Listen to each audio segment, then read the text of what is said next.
Before the massive storylines, the map-specific wonder weapons, and the crazy boss fights, there's just you and a couple of friends in a bunker. Nocht and Toten is where Call of Duty Zombies all began. No perks, no pack-a-punch, just survival. In 2008, towards the end of World at War's development, a small group of Treyarch devs started working on an unofficial project. It wasn't part of the original plan, and it definitely wasn't approved by Activision. But what just started as a late-night experiment, just for fun, would end up becoming one of the most iconic modes in Call of Duty history. If you read the title, you see that we're actually ranking these.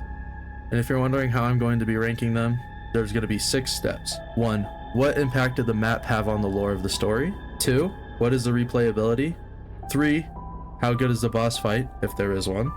4. The difficulty. Is it fair or is it frustrating? 5. The vibes and atmosphere of the map in general? And 6. What impact did it have on the franchise? Now that we have the history and the system out of the way, let's take a look at Nocht and Toten and see how it holds up to today's standards.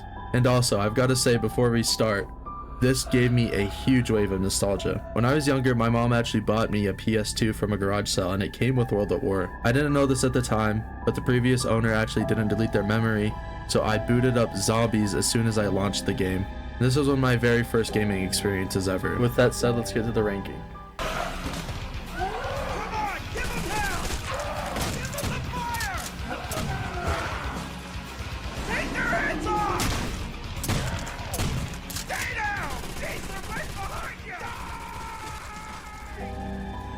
At first glance, Nocht and Toten has no real story, no characters, no Easter eggs, and not even a part of a narrative. It was just survival, but looking back, it was actually the cornerstone of the entire Zombies universe. Without this map, none of the sprawling lore or iconic storylines would exist. So while it might be bare bones, it made Zombies as we know it today. Unfortunately, this map doesn't really have any lore impact, but lore-wise, all we know from this map is that you and 3 other soldiers in your same platoon were in a plane crash, and now you're in some old bunker. And if you look it up, it states that it was on June 4th, 1945, just a couple of months before the end of World War II.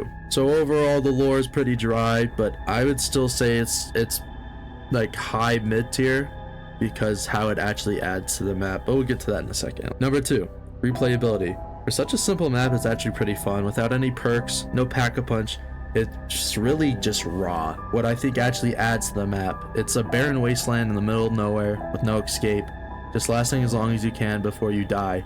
No Easter eggs, no map ending, just pure survival. This really added to the atmosphere of the overall game, I would say. Even with the multiplayer and campaign, it was just really gritty and it matches really well. There's absolutely nothing you could really do, it's just hold them off until your inevitable death. Number 3, the boss fight. It doesn't have a boss fight. Number 4, this one, difficulty. I don't really know how I feel about this one. It's weird. The difficulty of Nocht is definitely challenging, but still accessible for lower skill players such as myself. I used to think I was pretty good at all Zombies maps, but wow, I was wrong. I played over 30 games trying to reach round 50, and my highest was only round 11. It's honestly pretty embarrassing.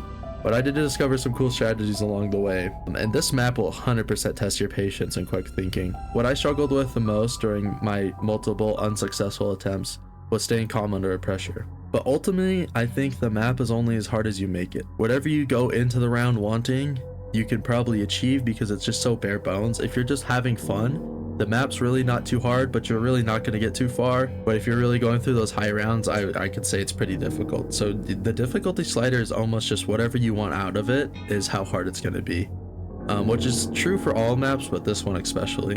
And now the probably best part, the 6 is going to be good, but number 5, the vibes and atmosphere. Nocht and Toten is pure, unfiltered horror in its simplest form. When you're playing alone, the feeling of isolation is overwhelming. No friendly chatter, no flashy effects, just you trapped inside a crumbling bunker with nothing but the sound of your own footsteps and the distant, haunting groans of zombies. Just a growing sense of dread as the undead close in from all sides. The flickering lights, the creaking walls, and the impressive silence between waves. It creates a mood that's equal parts terrifying as it is mesmerizing. It's like being dropped into a nightmare you can't wake up from. And the feeling of utter vulnerability is what makes Nocht and Toten's atmosphere so unforgettable. And for sure, one of the best in the franchise. Which brings us to our next point, franchise impact. It's fair to say that Nocht really has the biggest franchise impact out of everything, because this wasn't planned. This was just a small team of devs and a little passion project, and they really just pushed it. I mean, it's really became a franchise-wide phenomenon that's been going strong for over a decade. It proved there was massive appetite for this kind of co-op survival horror, shaping Call of Duty in ways literally no one ever suspected. Alright, that's Nocht and Toten, a claustrophobic bunker of zombie chaos. It might be simple by today's standards, but its impact on the zombies franchise is undeniable. I'm giving it a solid A rank. Not quite an S, but I think it's a perfect home for this classic. Thanks for watching. If you guys enjoyed this trip back to where zombies began, make sure to hit that like button and subscribe so you don't miss the next map breakdowns in this series. If you have a favorite Nocht moment, drop it down in the comments below. And as always, stay sharp and keep those zombies at bay.